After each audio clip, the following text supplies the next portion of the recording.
आग पर चिकन पकाना। एक गांव में हरिराम नाम का एक जमींदार रहता था।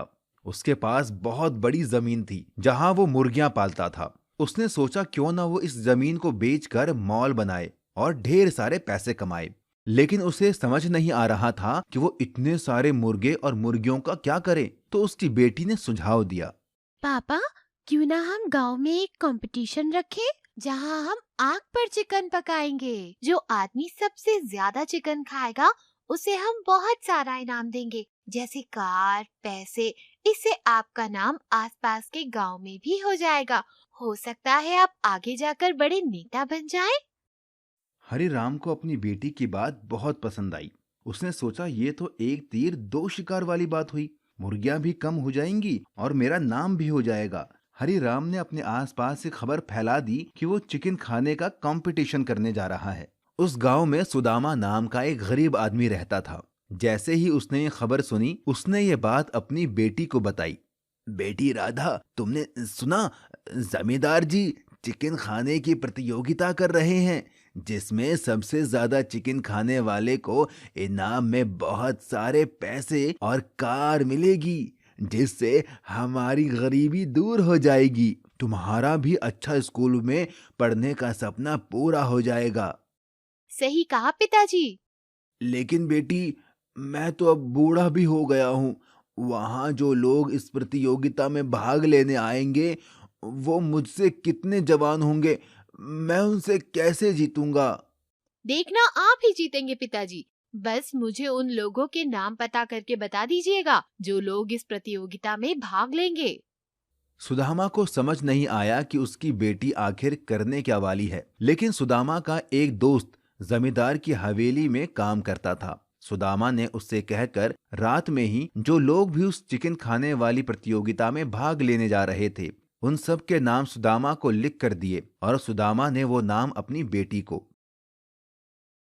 अगले दिन प्रतियोगिता शुरू हुई। जमींदार की हवेली के बाहर के मैदान में बड़ा सा तंदूर लगाया गया। उस तंदूर पर ढेर सारी मुर्गियों को पकाने के लिए रख दिया गया।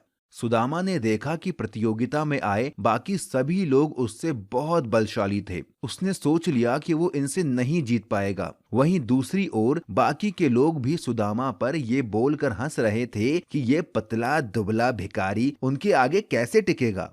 जमींदार की बेटी ने प्रतियोगिता की शुरुआत के लिए आसमान में बंदूक से फायर किया। सभी प्रतिभागी चिकन खाने में जुट गए। कोई टांग चबाता, कोई गर्दन खाता, तो कोई कुछ और। लेकिन पहला मुर्गा खत्म करने से पहले ही एक इंसान अपना पेट पकड़कर बाथरूम की तरफ भागा। थोड़ी देर बाद दूसरा आदमी भी अपना पेट पकड़कर भागा। तीसरे व्यक्ति को जब बाथरूम में जगह नहीं मिली तो वो पेट पकड़कर खेतों की तरफ भागा। उन सब को पेट पकड़कर भागता देख प्रतियोगिता देखने आए सभी लोग जोर जोर से हंसने लगे। किसी को समझ नहीं आ रहा था कि आखिर एक मुर्गा भी खत्म नहीं हुआ और सभी के पेट कैसे खराब हो गए हैं। सिर्फ सुदामा ही था जो अब तक 3 मुर्गे खा चुका था। प्रतियोगिता जीतने के लिए उसने रात से ही खाना बंद कर दिया था और आखिरकार गरीब सुदामा उस चिकन खाने की प्रतियोगिता में जीत गया। इनाम के तौर पर उसे ढेर सारा पैसा इनाम में मिला और एक चमचमाती नई कार भी। सुदामा जब इनाम लेकर घर पहुंचा तो उसकी बेटी बहुत खुश हुई। सुदामा ने अपनी बेटी से हैरानी से पूछा, बेटी, प्रतियोगिता तो मैंने जीत ली, लेकिन मुझे समझ नहीं आया कि मुझसे भी ताकतवर लोगों का एक ही मुर्गा खाकर पेट खराब कैसे हो गया। ये कमाल मैंने किया था पिताजी। मैंने आपसे प्रतियोगिता में भाग लेने वालों के नाम इसलिए ही तो मांगे थे। जब आप प्रतियोगिता से पहले मजदूरी करने गए थे, मैंने उन सभी लोगों को सुबह खाने पर बुलाया। पहले तो उन्होंने मना कर दिया, लेकिन देसी घी की पूरियां, खीर, मिठाई देखकर उनसे रहा ना गया और मैंने उनके खाने में बैद जी के यहाँ से लाई पेट साफ करने की दवा मिला दी, जिसका असर होते ही वो प्रतियोगिता छोड़कर बाथरूम में भाग गए और आप जीत गए।